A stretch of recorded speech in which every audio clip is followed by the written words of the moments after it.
They didn't just abandon me, they erased me, left me in the dust like a mistake they were finally brave enough to discard. 30 miles out, under the kind of sun that cooks the inside of your skull, I felt something break, not just in my body, but in the part of me that still believed in them. And I didn't want revenge at first. I wanted to understand. But pain doesn't ask for permission. It grows teeth. It waits. And then it starts planning. It started with a text from Jenna. ATVs, desert, Saturday. You in? It sounded casual, harmless, even nostalgic. 3 friends from college, Matt, Jenna, and Scott. And me, the ghost they'd apparently decided to invite back into the group. I should have known better. Jenna only texted when she needed something or wanted to be seen doing something reckless. Matt, my ex, was the kind of guy who always needed an audience. And Scott? Well, Scott wore the nice guy label like armor, but I'd seen the cracks. Still, I said yes. Maybe it was loneliness. Maybe it was the part of me still clinging to the version of them that existed before everything turned to rot. I packed light, sunscreen, water, a protein bar, and the boots I trusted more than any of them. We met at a gas station just outside Tucson. They were all smiles, blasting music from Scott's truck, acting like this was just another weekend escape. The ride out was smooth at first. Flat land, endless scrub, the kind of quiet you can only find when cell service dies and no one's pretending to care about anything real. We stopped near a cracked, sun-baked arroyo around 9 a.m. and unloaded the ATVs. Mine looked older, dustier, like it had been borrowed from a rental place that forgot what maintenance meant. But I didn't complain. That's when I should have noticed the first red flag. Matt offered to double-check my gear. He crouched next to my ATV, fiddling with something under the seat. "Just making sure it's good to go," he said, not looking me in the eye. "Thanks," I muttered, because it's what you say when you don't want to seem paranoid. We rode hard for the first hour, wind slicing past my ears, the raw smell of dry earth in my throat, tires eating up the sand. I started to think maybe, just maybe, I was wrong. Maybe they had changed. Maybe this was real. Then my engine coughed. Not like a sputter or a hiccup. It was a death rattle. I let it roll to a stop, dust curling around me. The others didn't stop. They kept riding, whooping, vanishing into the glare like ghosts. I popped the cover. The clamp on my fuel line had been loosened. Not jarred. Not rusted. Loosened. By hand. I felt the kind of stillness you only get when your body knows something before your brain does. I stood slowly, scanned the horizon, and that's when I saw them, circling back. Matt rolled up first, killing his engine like this was just a pit stop. Jenna and Scott came next, twin grins under mirrored sunglasses. Jenna took off her helmet, shook out her hair like she was doing a promo shoot for Betrayal. "What's up?" she asked, too casual. "Fuel line's loose," I said. "Clamps undone." Matt gave a shrug. "Could have rattled off." I stared at him. "Yeah, could have." No one offered tools. No one offered water. No one offered anything. That's when I realized my phone wasn't in my pocket. It had been in the ATV's side pouch. I checked. Gone.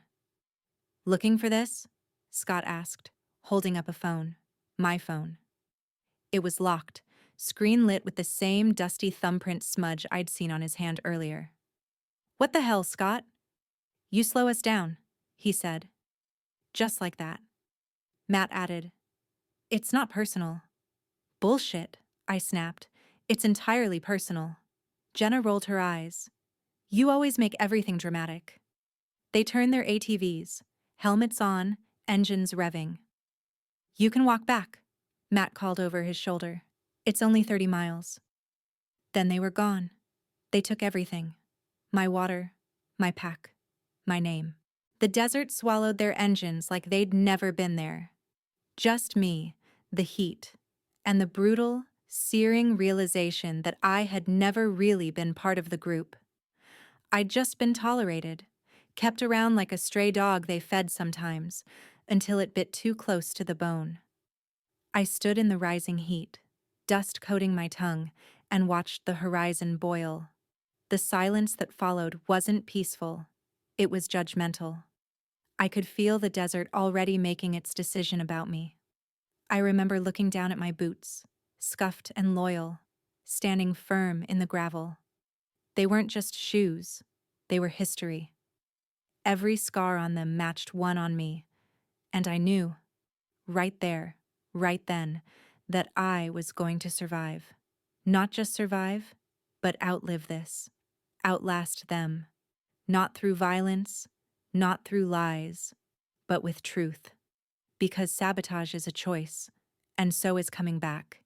Heat doesn't ask for your permission. It arrives like an accusation, brutal, immediate, all-consuming.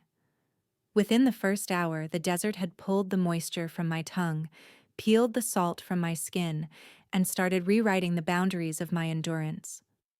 I walked. No choice. The sun turned the sand into a mirror. Everything shimmered, bent, lied. You think you know heat until you're surrounded by it, blanketed in it, breathing it like smoke. My shirt clung to my ribs, damp at first, then drying into salt-stiff armor. My lips cracked. My breath turned shallow. Each step felt like it cost something. I stopped thinking in minutes, started counting in steps. First 100, then 100 more, then one more. Always one more. Every now and then, a shape appeared in the distance. Low, dark, promising. A truck? A tree? A shadow? But they were all mirages, everyone. I learned not to hope. Hope took energy. Hope burned. Sometime around the second hour, I gave up on walking straight and started weaving. My boots, those damn boots, still held. But my legs wobbled. My skin itched from inside, like my blood was cooking. The air felt like someone had taken a hairdryer and shoved it in a locker with me. No breeze, no break, no shade. I collapsed once, maybe twice. The second time, I didn't rise quickly. I remember the rocks scraping my cheek. I remember the smell. Hot dust, metal, something chemical in the air. I blinked. The sky above was white. Not blue, not gray. Just white. Flat and mean. I tried to lift my head and failed. I think I spoke. Not words. Just a sound. Something low. Animal. And then I heard it. A groan. Wood creaking. Wind rustling something stiff and dry. It wasn't far. I crawled. The world tilted. My elbows dragged. My knees screamed. The skin on my palms split open, filled with grit. I reached the edge of a shadow and collapsed into it. It wasn't a mirage. It was real. A shack. A single-story box with weathered walls and a tin roof that shimmered like a blade. A tattered American flag flapped weakly in the heat above the door, more rust than color. There was no welcome mat. No signs. Just a door cracked open. I pulled myself across the threshold. Coolness met me. Not air-conditioned, just less lethal. Inside smelled like oil and old leather. Dust floated in strips of light from holes in the walls. I couldn't focus. My tongue felt like a sponge dragged across asphalt. And then, boots. Real ones. Not mine. He stood over me like a statue carved from war. Gray beard, tan skin, frame still built like it remembered training.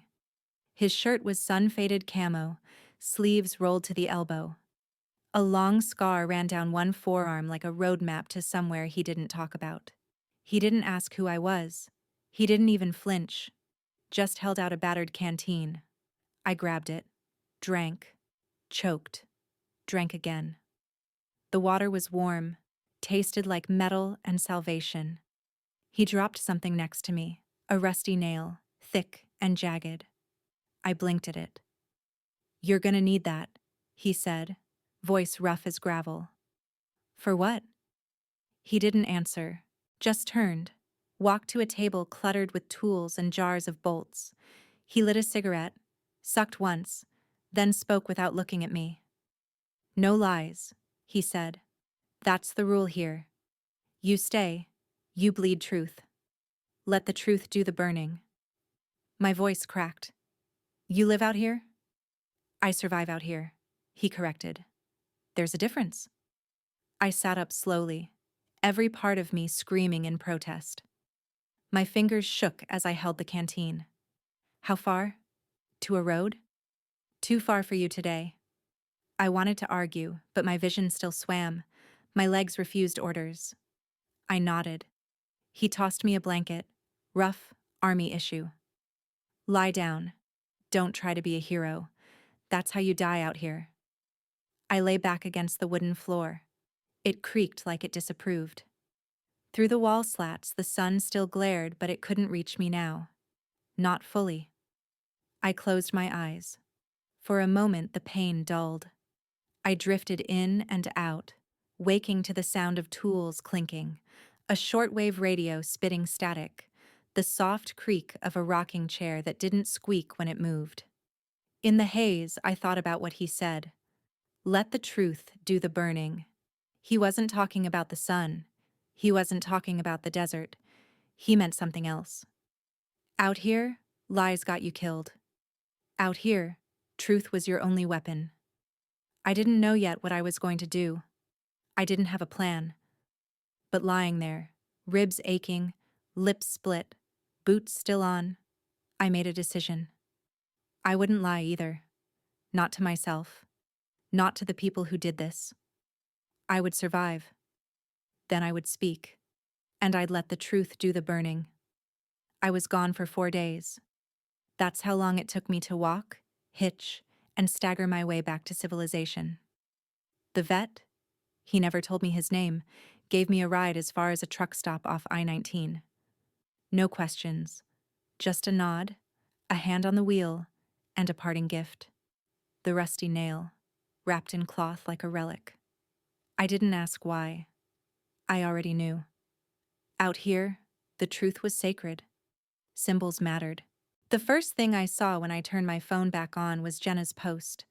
A sunset shot of the desert, gold spilling over cracked earth, ATV tracks like scars across the frame. Captioned, "Best trips leave the extra weight behind." 213 likes. Matt was in the comments. "Epic weekend. Needed that escape." Scott just posted a fire emoji. And there I was. The extra weight. They weren't sorry. They weren't scared. They were proud. I sat there in the diner booth, still crusted in sweat and dust, my hand trembling around a plastic fork stabbing at eggs I couldn't taste. My throat was raw, not from dehydration anymore, but from a scream I hadn't let out. One that had been building since the moment their engines disappeared over the rise. No one had called to check on me, not one message, not even a missed call. My fingers hovered over the contact list. My parents, retired, distracted, 2 states away, hadn't even noticed I'd gone off grid. My roommate assumed I was out on a trip. I had no employer to report to. Freelance had its perks, but not one of them involved someone filing a missing person report when you vanish. I didn't exist. Not to them. And that's when I realized how easy it was to be erased. But if erasure was a choice, so was memory. So I opened the Notes app, titled it The List, and typed their names. Matt, Jenna, Scott.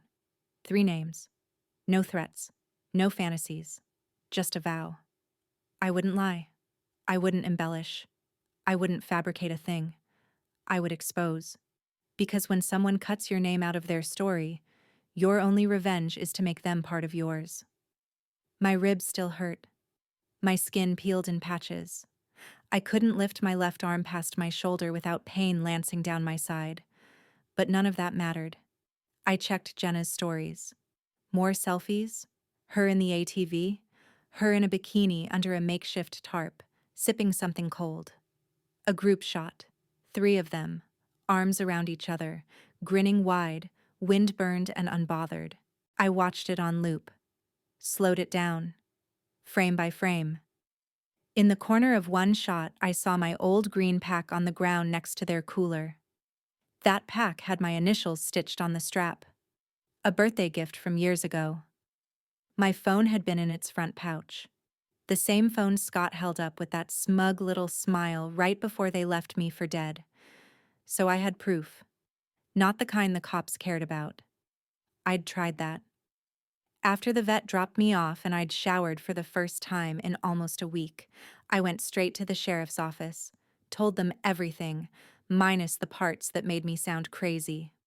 3 friends abandoned me in the desert, 30 miles from the nearest town. Took my water, my phone, my supplies.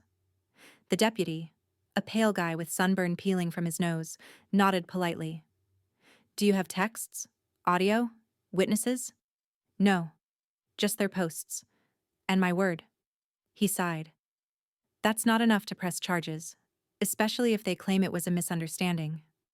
A misunderstanding doesn't steal someone's gear. You're not wrong, he said, and meant it. But that's a civil case at best, and even then, it's hard to prove intent. Intent. That was the word that stuck with me. It meant what I already knew. They planned it. Maybe not weeks in advance. Maybe it was a heat-of-the-moment decision. But they made a choice. All 3 of them. And choices come with consequences. I didn't tell the deputy I was writing a list. Didn't tell him I was keeping screenshots, timestamps, and archived stories. Didn't mention that I'd already backed up every post to my drive. He couldn't help me. But he'd see their names again. I'd make sure of it. That night, in my apartment, lights low, fan rattling, city noise humming like a heartbeat, I opened a blank document. I didn't title it. I just started writing. Not a story. A record. Who they were. What they did. What I knew. No dramatics. Just facts. Evidence. Context. And I remembered something the vet said before he drove off. Let the truth do the burning. It sounded simple, but it wasn't. Truth doesn't scream. It waits. It sharpens. It builds itself like a fuse. All you have to do is light it. And I would. Soon. But first, I needed to understand them. Not as friends. Not even as people. But as profiles. Pressure points. Weak spots. And that's what Chapter 4 would be. Profiles of oxygen. People show you who they are in the way they breathe under pressure. Matt inhales fast when he lies. Jenna holds her breath when she wants control. Scott exhales like he's practicing calm, but it's hollow, performative. I know all their patterns now, because I've watched them. Not like a stalker, like an archivist. You want to get under someone's skin? Start with what they protect. Matt, sales rep for a regional tech firm, drives a leased Audi with heated seats he can't afford to own. On paper, he's success wrapped in a casual half-Windsor knot. But every part of his life is tied to image, and images leave metadata. Jenna, self-proclaimed female-forward content creator. Translation, mid-tier influencer with brand deals built on borrowed empowerment. Her grid is curated like a museum. Nothing real ever makes it into her captions, but the things she deletes are louder than the ones she posts. Scott, youth center coordinator, the good guy, smiles too easily, talks like he's one TED Talk away from spiritual enlightenment. But the problem with working in a space that demands accountability is that there's always a paper trail, and Scott's left footprints in the sand. So I built my plan like a circuit. No lies, just exposure. One pressure point each, one emblem to represent the fracture. A key fob, a ring light, a laminated badge. I'd start with Matt, because he was the one who touched my machine, loosened the fuel line, stole my phone. He was always the trigger-happy one, the risk-taker. And risks are loud if you know where to listen. I dug up his LinkedIn, found his employer. Same job, 3 years running. The kind that tracks mileage for reimbursements and logs everything through fleet management software. Corporate doesn't trust reps. They trust data. I requested my own old roadside assistance logs from the ATV rental. A hassle, but worth it. When the file came in, there it was. Date, time, and exact coordinates where the machine had to be towed out of the desert. Time stamped to the hour after they left me. It matched the trip log on Matt's Audi, a detour he never explained to his boss. I knew this because I sent the packet anonymously to his firm's HR. Not accusations, just raw, correlated data. A printed tow invoice, a GPS ping, a screenshot of the group text he'd mistakenly added me to months before, where he typed, "We're out." I still had it saved. Scott never even asked why he'd included me in that thread. None of them did. I printed everything on white paper, bound it in a slim manila envelope, mailed it from a drop box 3 towns over. The next week, Matt was put on leave pending compliance review. 2 days later, I forwarded the same info to his girlfriend, with one addition, the trip log from the car. It showed the 32-minute stop at coordinates that didn't lead to a client, or a rest stop. Just desert. She didn't reply, but I saw the fallout in real time. She wiped him from her socials within hours. Relationship status gone. Couple photos deleted. The kind of silent digital erasure that leaves bruises Matt can't explain to anyone without admitting what really happened. And me? I didn't say a word. Next was Jenna. She was harder, louder online, but quieter in her movements. Her content was curated to feel intimate without ever revealing a single true thing. I had to dig differently. I remembered a night, maybe 8 months before the trip, when she'd added me to a private close friend's story. She'd been drunk, streaming live from a friend's party, forgetting I was even still on that list. I found the screen recording, her face framed in dim bathroom light, laughing through eyeliner smudges. "Who rides the desert without a brain?" she slurred. She did that to herself. She didn't say my name, but she didn't have to. The timing, the tone, it was unmistakable. I paired that with one of her recent sponsored posts. Sisterhood Saves. A video of her in soft lighting, wearing pastel and pretending to care.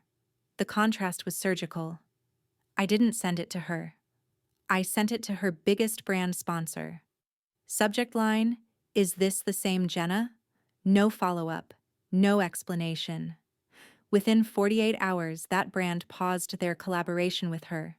She posted a vague story about being misunderstood and how people weaponize out-of-context moments. Then she went live, crying, half makeup, half apology. I watched it stone-faced, one emblem down, the ring light she used to lie in HD. Then came Scott. I'll admit, he was the one I hesitated on. He was the last to turn his back on me, the last to speak, the only one who looked back before they drove off. That flicker of doubt in his eyes had almost made me forgive him. Almost. But hesitation isn't redemption. And leaving someone behind, knowing they might not survive, that's not cowardice. It's complicity. So I drafted one final letter. This one wasn't anonymous. I mailed it to the board of the youth center where he worked. Inside were 3 attachments. A photo of his truck at the staging area, date stamped from another hiker's public album. A filled-out incident report template describing how one participant was abandoned without water, phone, or transport. His text, same as Matt's, "We're out." Before the board could respond, Scott emailed me first. A long apology, rambling, no excuses but no real clarity either. "I was scared," he wrote. "I didn't know how to stop them." But he didn't try, I thought. That was the part that mattered. He offered to meet. I didn't answer. The youth center quietly asked him to step down the following week. Duty of care violations don't disappear just because you're sorry. 3 names, 3 emblems, The Audi key, the ring light, the badge. I didn't break their stories. I didn't scream online. I just let the truth drip into the cracks. And it moved like water always does, finding every weak point, every hollow space, until their foundations shifted. I didn't destroy them. I just let their own weight pull them down. I didn't choose Matt first because he was the worst. I chose him because he was predictable. The kind of man who mistakes charm for character, who doesn't notice the walls cracking until the whole room caves in, the kind who forgets that data doesn't lie. People do. Matt and I had history, the kind you don't post about. We tried once. Back in the days of rented apartments and boxed wine, late nights half spent in each other's arms and half in silent calculation.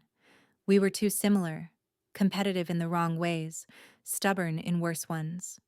When we split, it wasn't dramatic, just unfinished. But unfinished doesn't mean forgiven. After the desert, I knew I wouldn't get an apology, not from him. Matt always framed his actions in rational terms. It made sense. It wasn't that serious. You're overreacting. It's how he framed the desert, too. That line, "You slow us down," wasn't cruelty in his mind. It was logistics. So I used his favorite logic against him: timestamps. First, I contacted the ATV rental company through a burner account. Claimed I needed access to past service logs for a vehicle due to legal reasons. They stalled, asked questions, but eventually relented when I mentioned possible liability. Bureaucracy gets shaky when lawyers are implied. What they sent me was gold. A digital invoice with embedded metadata, GPS coordinates, timestamps down to the second. Tow service initiated exactly 47 minutes after my fuel line failed. Coordinates placed at the point I collapsed. My body's failure mapped like a digital obituary. Then I tracked Matt's leased Audi through an app he bragged about once at a party, some referral-based tracker for maximizing mileage reimbursement. I wasn't on his account, but I didn't need to be. He'd synced his route once to a group calendar back when we were all planning a road trip. One careless click, one leftover link. I still had access. His trip log for that day told the rest of the story. A 32-minute stop.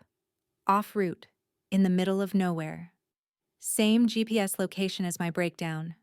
No appointments booked that day. No client visits. Just a sudden detour. And silence. It was damning because it was simple. I built the first packet methodically, neutral language, stripped of emotion. Just data. Dates, times, coordinates, screenshots of the synced location data from the Audi app. A copy of the tow report. A side-by-side comparison of my desert photos, and the metadata from Jenna's Instagram story. The one with my green pack in the corner, time-stamped minutes before they left. I sent it to Matt's employer. HR at his company moved fast. In industries that live on client trust and clean optics, the whiff of negligence is enough to trigger a review. And this wasn't just negligence. It looked like liability waiting to happen. He was suspended within 48 hours. The second packet was more personal. I sent it to his girlfriend. We'd never met in person, but I'd seen her online. Smiling selfies with Matt, brunch dates, couples hikes, all carefully curated to look effortless. She liked photos of open landscapes. I wondered how she'd feel about the real version of one, where her boyfriend left someone to possibly die. She didn't respond to my message, but her feed changed almost overnight. Matt disappeared. Captions went cryptic. The kind of posts people write when they want you to know something ended but don't want to say why. She blocked him on all platforms a few days later. I checked, just once. Curiosity, not gloating. I hadn't heard from him since the desert. Not even a half-assed text. But one night, late, 2 a.m., kind of late, I got a message from an unknown number. Who is this? No context, no greeting. Just that. I stared at the screen. The part of me that used to ache for his approval almost replied. Then I deleted it. Not because I didn't know what to say, because I didn't owe him anything. Matt lost the job. That much I know. The referral bonus he was gunning for evaporated. The social circle we'd shared shrunk. People noticed when he stopped showing up to meetups. I didn't have to say a word. People talk, especially when the golden boy stopped shining. But none of that satisfied me. Not in a bloodthirsty way. There's no joy in unraveling someone. But I wanted balance, to feel the weight shift. For once, I wasn't the only one carrying consequence. I kept the Audi key fob he once left in my glove box, back when things were good. I should have thrown it away, but now it sat on my desk, a cold little trophy. Not of victory, just of proof. That's what truth is, in the end. Proof. And I was just getting started. Matt was the beginning because he was loud. Because he left fingerprints. Jenna. She was next. The curated darling of self-love. She'd built a brand on healing and wellness and sisterhood, and she laughed while I lay dying. So I picked up my phone, opened the drive where her unlisted story lived, and began pairing it with her paid posts. It was time to show her sponsors what kind of sister she really was. Jenna always knew where the camera was. Even before her influencer days, back when we were just kids stumbling through college parties and cheap beer headaches, she posed like every corner of the room had a lens on it. Attention wasn't just something she enjoyed, it was currency. Her whole identity was built on the idea that she could spin perfection out of anything, even cruelty. Her online presence was pristine. Pastel filters, affirmations, real talk about mental health paired with skincare routines, hashtags like Haas Rise with Grace and Ash Healing together under photos that took 30 minutes and 17 tries to stage. She knew how to sell a feeling, but you can't filter the truth. Not when I had the original file. The video was only 48 seconds, but it was enough. In it, she was on the tailgate of Scott's truck. The sun low, casting gold across the desert like a set piece. She had a hard seltzer in one hand, legs crossed, tank top dusted with just enough sand to look adventurous. And then she said it. Who rides the desert without a brain? She did that to herself.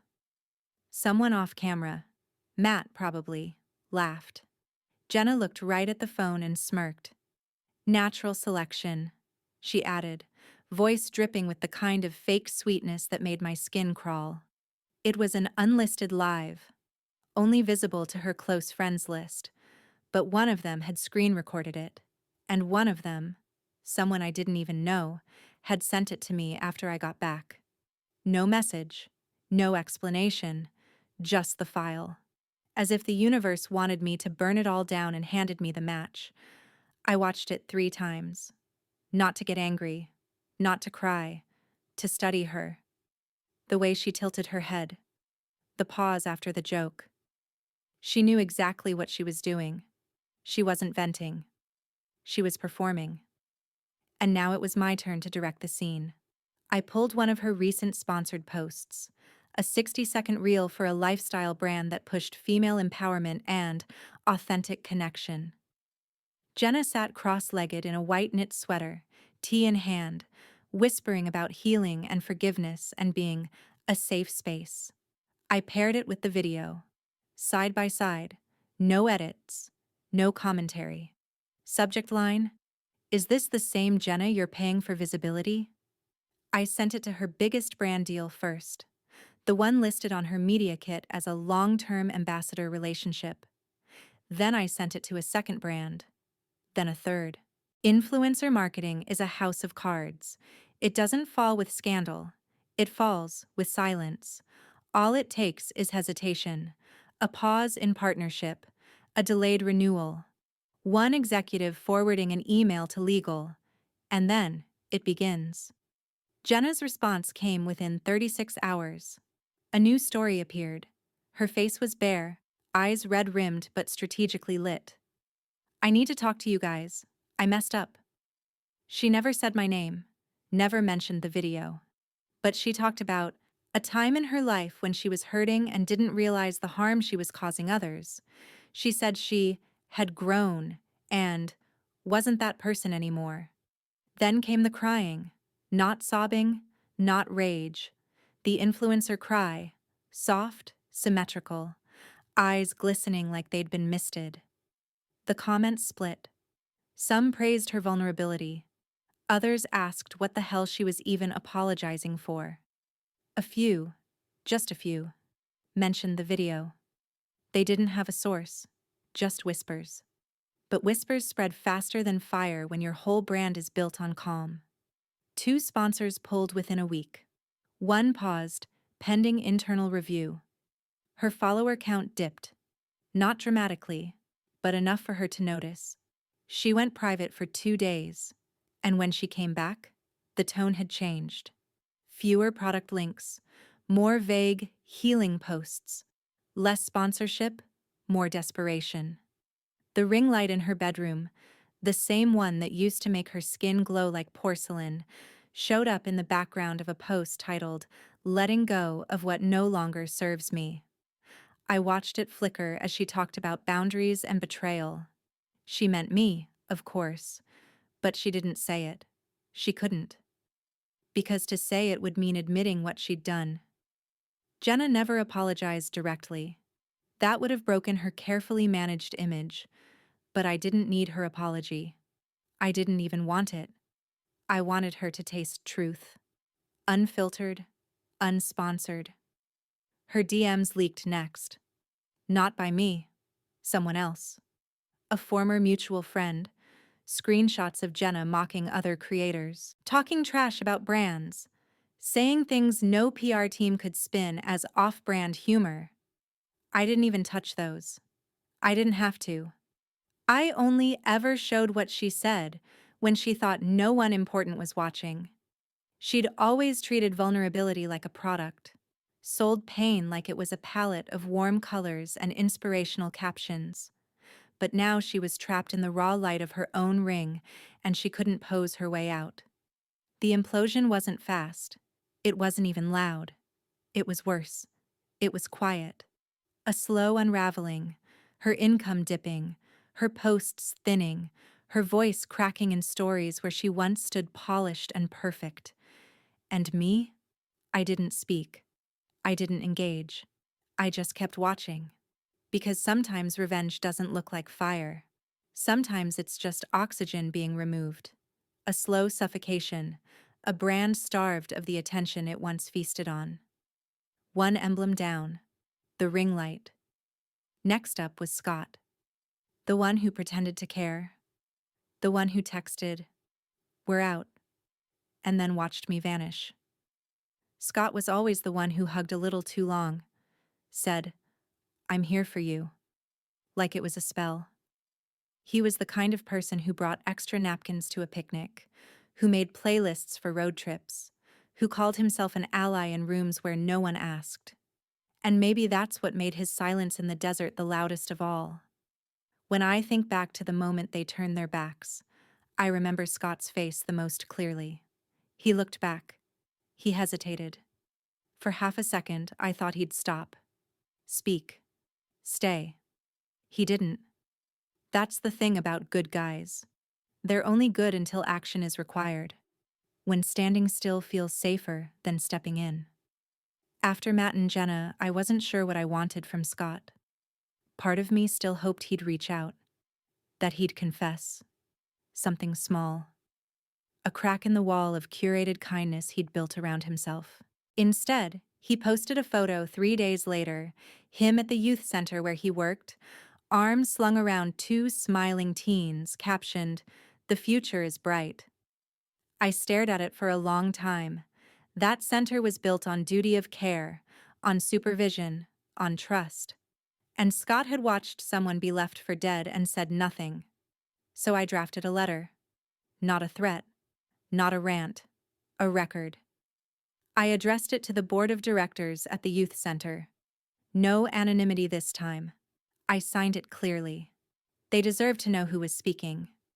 Inside, I included 3 things: a photo of Scott's truck, taken by a fellow hiker at the staging area.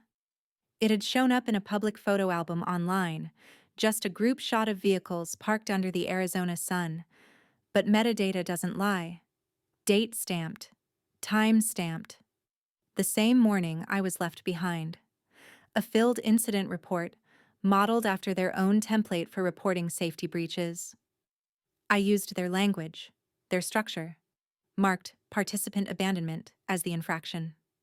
Listed the conditions: no water, no supplies, 30 plus miles from aid, 104-degree heat index. His text, the same one Matt sent, the same timestamp. We're out. It wasn't fiction. It was their employees' silence written in ink. I mailed it on a Wednesday. On Friday, before they could respond, Scott beat them to it. His email hit my inbox at 6:17 p.m. Subject line: I owe you the truth. It started stiff, like he'd rehearsed every word. I don't expect forgiveness. I just want to say what I couldn't back then. He said he panicked, said he didn't think they'd really leave me, said by the time he realized what was happening, they were already miles away, and he didn't know how to fix it without making things worse. I thought you'd catch up, he wrote, that you'd be fine. That line stuck with me. I thought you'd be fine, because that's what people like Scott always think. That harm is temporary if they don't look directly at it. That silence is safer than dissent. That cowardice is compassion in a softer suit. The rest of the email tried to sound sincere, apologetic. He said he had nightmares, that he'd lost sleep, that he wished he could go back and do it differently. But wishes don't unburn skin. They don't put water in your hands when your throat is closing. They don't sit beside you in the heat while the world goes white. So I didn't reply. Not because I was angry, though I was. Because I didn't want him to mistake silence for softness. The youth center replied 2 days later. Their message was colder, drier, official. We are investigating a serious breach of our code of conduct and duty of care policies. Mr. Coleman has been placed on temporary leave. I didn't smile. There's no joy in watching someone fall who could have helped you stand. But I felt the shift. The badge he wore, the laminated emblem of his goodness, had finally peeled. They held a board meeting. I wasn't invited. I didn't need to be. By the end of the month, Scott had stepped aside. Quietly. Voluntarily. The kind of exit that smells like PR spin and guilt wrapped in a resignation letter. His Instagram went dark. No more photos with kids. No more inspirational quotes. Just a silence that tasted like truth finally catching up to breath. I didn't frame his badge. I didn't keep it like Matt's key fob or Jenna's ring light screenshots. Instead, I deleted his contact. I had nothing left to say. Because if Matt was the hand that pushed me, and Jenna was the laugh that followed, Scott was the echo that stood still while it happened. And in some ways, that was worse. Goodness isn't a personality trait. It's a decision. One you make in the heat, or you don't. And Scott didn't. The silence after retribution is the loudest sound I've ever heard. I thought I'd feel finished when the last packet was sent. When Scott stepped down, when Jenna went private, when Matt's LinkedIn quietly marked open to work, I thought I'd exhale, maybe sleep through the night without grinding my teeth. But the thing about revenge is, it's loud in the planning, but whisper quiet in the aftermath. And the echoes? They're personal. 3 messages hit my inbox the same day. First, Matt. You win. 2 words. That's all. Not, I'm sorry. Not, why did you do this?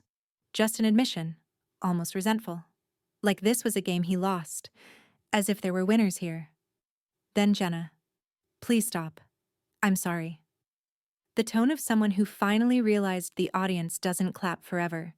She didn't mention the video, the brands, or the followers she'd lost. Just a soft plea, like I held her throat in my hand. But I didn't. I only ever held the truth. Last came Scott. I was a coward. That one landed different. No dressing it up. No long explanation. Just 5 words. Bleeding regret.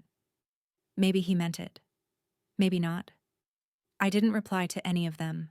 I just read the words. Once. And let them settle. Because forgiveness isn't currency. It's a private decision. And I hadn't made mine. That week, everything felt off. Not wrong. Not bad. Just like the ground shifted a few degrees underfoot and no one else noticed. I was in line at the grocery store when I heard a kid laugh. Sharp, nasal, high-pitched. It sounded just like Jenna when she mocked me in that unlisted video. My vision narrowed, hands clenched. A migraine bloomed behind my eyes like a bruise turning purple. My body still remembered what they'd done, even when my mind wanted to move on. That night, I pulled the vet's canteen from under my bed. Still dented, still dusty. A half-faded sticker on one side. No heroes here. I hadn't cleaned it, hadn't used it, just kept it, like a totem. A reminder of the man who found me and said only this: let the truth do the burning. I gripped it so hard my knuckles went white. It was the only thing in my apartment that didn't feel artificial. Sometimes I think about going back. Not to the people, to the place. The desert doesn't lie, doesn't flatter, doesn't gaslight. It just exists. Brutal, honest, pure, but not yet. For now, I took walks. Early morning, before the sun was cruel. I passed strangers and felt both safer and lonelier than I ever had, because once you've survived betrayal, casual contact feels like fiction. I avoided their names in conversations, unfollowed mutuals, blocked the ones who posted selfies with quotes like, "Sometimes the people you love the most teach you the harshest lessons." That's not healing, that's PR. But every so often, one of them would surface in the algorithm. Matt, tagged at a networking event, smiling too hard. Jenna, hawking a discount code in a half-lit video, comments suspiciously off. Scott, spotted volunteering at a different shelter across town, a quieter place, less visibility. They were alive. They were surviving. But none of them were untouched. That was never the goal. Destruction. It was recognition. A scar they had to carry, just like I carried mine. Fairness, in the only currency that mattered now. Memory. One evening, I found myself at a coffee shop with an old classmate, someone harmless. We chatted, laughed. It felt normal, right up until she said, "You look good, like something's lifted." I paused, because she didn't know what had happened. None of them did. I hadn't posted about the desert. I hadn't subtweeted. I hadn't left digital breadcrumbs. I just let the silence settle in their lives like fog. I let their own choices speak louder than I ever could. But her words lingered, like something's lifted. Because maybe it had. Not revenge, not anger, but the weight of pretending it never happened. I walked home slower that night, watched the city lights blink on, one by one, thought about the moment in the desert where I stopped being someone's friend, someone's afterthought, and became someone with clarity. Not power, not vengeance, clarity. That's what no one tells you. Revenge doesn't give you peace. It gives you understanding. And sometimes, that's more dangerous. I opened my phone when I got home, scrolled through the screenshots, the lists, the folders, the metadata, the receipts. Then I deleted them. Not because I regretted anything, because I didn't need them anymore. The damage was done. The record kept. And if they ever try to spin the story, twist it, deny it, well, the truth doesn't need a second telling.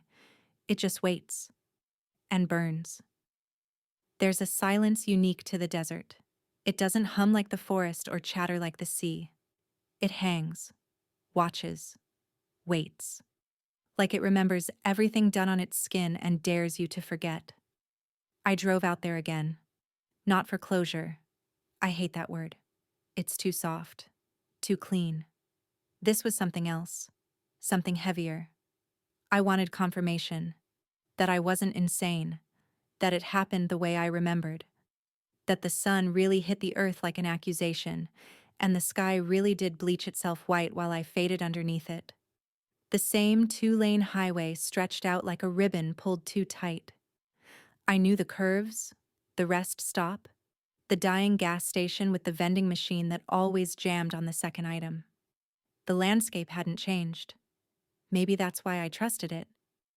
I arrived just before dusk, parked off the trail, where the tire marks from that day had long since been erased by time and wind, but I remembered the spot, where the ATV died, where the others slowed, turned back, and dropped their eyes, where they spoke their final lines and pretended they weren't choosing to become villains.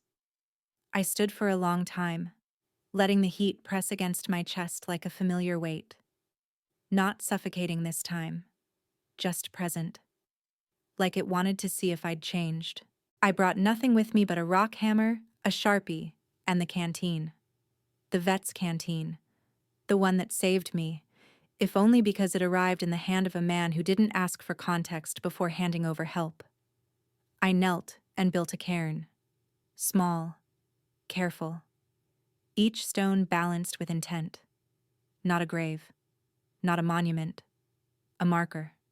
For me. For then. For what should have been the end. Once it was stacked, 6 stones high, topped with a flat shard of sandstone, I flipped the top one and used the nail I'd carried all this time to scratch 6 words beneath its surface. They left me here. I came back. Not poetry, not revenge porn, just fact. I placed the canteen beneath the cairn, pressed it into the earth until it felt like it belonged. Dust coated my palms. My knees ached from the gravel. The sky turned gold at the edges. And I just stood there. For a moment, I imagined them finding it.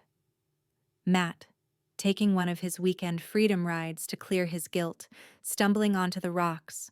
Jenna, trying to stage a comeback photo with the right light, catching a glimpse of that carved truth. Scott, maybe volunteering on a trail cleanup, seeing his memory engraved in the dirt. I didn't need them to see it. But the thought settled in my chest like justice. Then I took out the Sharpie and marked the underside of the cairn's base rock, the one no one would ever flip unless they were looking for something they didn't understand. A date. The day they left me. A symbol only I would recognize. The outline of a thumbprint. Theirs. Mine. Doesn't matter. Proof. When I rose, my knees popped. The sky was cooling into cobalt, the heat surrendering to the wind. Coyotes yipped somewhere distant, calling to nothing in particular. I walked back to the car. Didn't cry. Didn't smile. Just drove. There's no dramatic swell in the chest when you revisit the place of your own undoing. No grand revelation. Just breath. Still in your lungs. Still yours. As I hit the edge of town, cell service returned. Bars climbed. Notifications spilled in. A voicemail from my bank. A discount code from a pizza place I never signed up for. And one message. From a number I didn't recognize, but knew immediately. You destroyed my life. No name, no punctuation, just accusation. I pulled over, typed 4 words. You started with mine, deleted it, then typed what I really meant. You started with my body. I finished with your name. Sent. Then blocked the number. Not for protection, for punctuation. I had returned. Not as a survivor, but as a witness. Because that's the final stage they never talk about in healing. The moment when you don't just carry what was done to you. You become the record of it. Not a wound. Not a weapon. A warning. I didn't move to disappear. I moved to begin again. A new state. New job. New keys in my palm that opened locks not tied to the past. No desert sun creeping through my blinds. No echoes of laughter turned cruel. Just the clean quiet of anonymity, of being unknown and untouched by what I'd survived. I rented a studio near a park where the trees bent inward like they were trying to listen. No roommates, no history in the walls. The landlord asked no questions. I didn't offer stories. That first week, I slept with the window open. Not for fresh air, just to know I could. That I wasn't somewhere I needed to barricade myself in. I stopped flinching at tire sounds. The smell of engine oil didn't twist my gut anymore. But the names stayed. Not in a way that haunted. Not anymore. Just lived beside me. Matt, Jenna, Scott. Not ghosts. Not monsters. Just people who made choices. And those choices wore their faces now. No matter where they went, or what they posted, or how hard they tried to pivot their stories, those names meant something different in my world. And I hope, quietly, they felt it too. I hope Matt walks past a dealership and tenses every time an Audi starts coughing. I hope the leather of a car seat in summer makes him sweat in more than just heat. I hope he wonders if every job interview is quietly Googling him and finding that one Reddit thread someone posted with his name just blurred out enough.